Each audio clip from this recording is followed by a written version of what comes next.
शंकर भगवान का। रुद्राक्ष का जो स्वरूप है वो गर्म है, इसको कहते हैं गुण, गर्म है, इसलिए इसको दिल के पास रखते हैं तो बीपी ये हमें उष्णता देता है। इसका जो स्वरूप है वो गर्म है, समझते हो ना आप? गर्म मतलब इसकी जो तासीर, मतलब इसका गुण गर्म है, ठीक है। जब आप दुख में होते हो, शंकर जी जब थोड़ा क्रोध में थे और उनकी आंख से आंसू गिरा था तो रुद्राक्ष प्रकट हुआ था, इसलिए वो गर्म है। आंसू दो तरह के होते हैं, एक आंसू होता है गर्म और एक आंसू होता है ठंडा।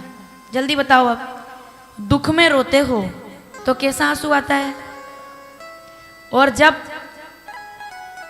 खुशी में या हवा की वजह से आंखों में से आंसू आए वो कैसा होता है?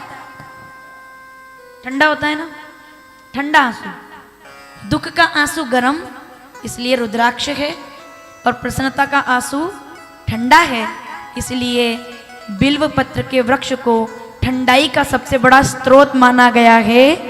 बिना प्रमाण के नहीं है। भयंकर गर्मी के अंदर बिल्व फल का जूस अगर पी लिया जाए तो शांति मिल जाती है। बिलपत्र के पत्ते को, बिलपत्र को अगर पानी के कलश में डाल दिया जाए तो वो उसके दोष हर लेता है। बिलपत्र को 108 बार ओम नमः शिवाय बोल करके शंकर जी पर चढ़ाकर और उसको वापस ले जाकर अपने घर में अगर किसी को बुखार आ गया है उसके सिर पर आप छू देंगे, ओम त्र्यंबकम यजामहे सुगंधिम उर्वारुकमिव मृत्युर्मोक्षय।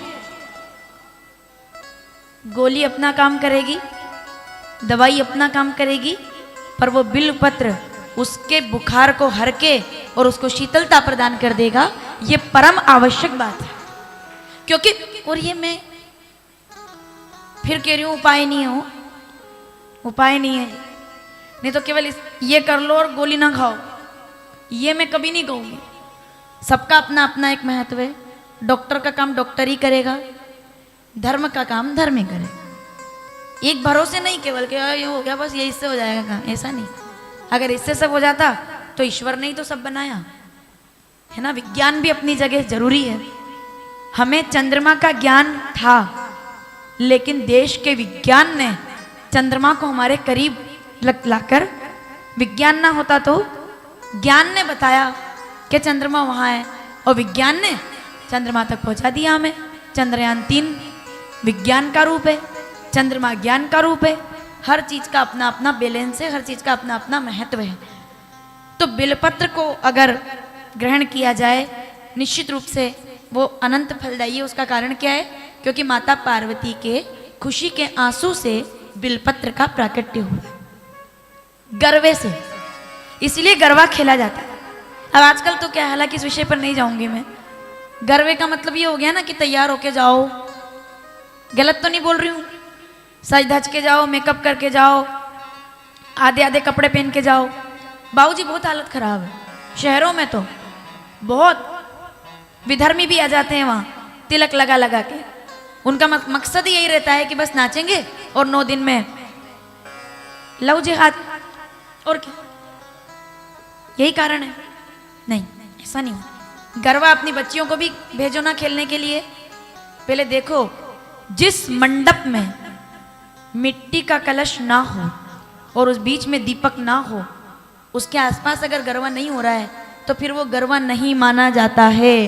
क्योंकि गरबे की 9 दिन तक पूजा होती है, मिट्टी रखी होती है। ज्वारा समझते हो? ज्वारा लगता है, अभी नवरात्रि आने वाली है। ज्वारे में, ज्वारा मतलब, अब ज्वारा भी क्यों लगता है इस पे आगे चर्चा करेंगे।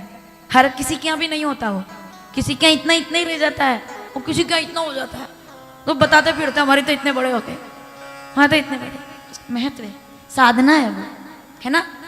तो आप नमः शिवाय बोलकर जब ज्वारा लगाते हो, माँ भगवती का नाम लेकर ज्वारा लगाते हो, नारायण का नाम लेकर ज्वारा लगाते हो, गेहूँ डालते हो मिट्टी में, जल डालते हो, जल से सींचते हो, जैसे जैसे ज्वारा बड़ा होता है वैसे वैसे आपका यश बड़ा होता है, आपकी कीर्ति बड़ी होती है, आपका धर्म बड़ा होता है, परिवार बड़ा होता है ज्वारा लगाने से। तो माँ भगवती गरबे के रूप में विराजमान हुई, दोनों पति पत्नी अशोक सुंदरी के साथ अब पधारे। और आप जानते हैं शिवलिंग में जो बीच वाली पंक्ति होती है उसी में अशोक सुंदरी को स्थान मिलता है। सब शिवलिंग में विराजमान है। 5 कन्याएं भी शंकर भगवान की गंगा पुत्री। चलो इनके विषय में अपन गंगा घाट पे सुन लेंगे क्या, है ना।